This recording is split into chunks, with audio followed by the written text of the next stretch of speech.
രാഷ്ട്രീയമായി നേരിടും എന്ന് CPM എന്തിനാണ് ഇക്കാര്യത്തിൽ നിലപാടെടുക്കുന്നത്? ഇതിൽ എന്ത് രാഷ്ട്രീയമാണുള്ളത്? ഞാനൊന്നും അറിഞ്ഞതല്ല.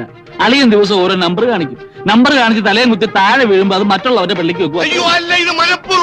മുഖ്യമന്ത്രിയുടെ മകളുടെ കമ്പനിക്കെതിരായുള്ള അന്വേഷണമല്ലേ SFIO നടത്തുന്നത്? പക്ഷെ അവയെല്ലാം ചെന്നെത്തുന്നത് പതിവ് സ്ഥലത്ത് തന്നെയാണ്.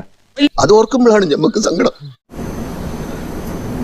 ഇതിനെക്കുറിച്ച് പറയുകയാണെങ്കിൽ ഇവിടെ നിങ്ങളെയൊക്കെ നിഷേധിച്ചേ പറ്റൂ.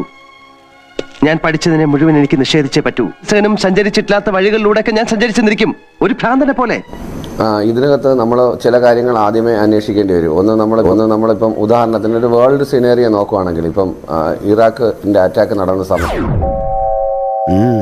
സമയത്ത് അവർ പറഞ്ഞത് വെപ്പൺസ് ഓഫ് മാസ് ഡിസ്ട്രക്ഷൻ ഉണ്ടെന്നാണ് പറഞ്ഞത്. എന്നിട്ട് അവിടെ അന്വേഷിച്ചു കെമിക്കൽ ബയോളജിക്കൽ വാർഫെയർ എന്തെല്ലാമാണ് പറഞ്ഞത്. അവസാനം ആ രാജ്യത്തിനെ ശിഥിലമാക്കി ഛിന്നഭിന്നമാക്കി കളച്ചതിന് ശേഷം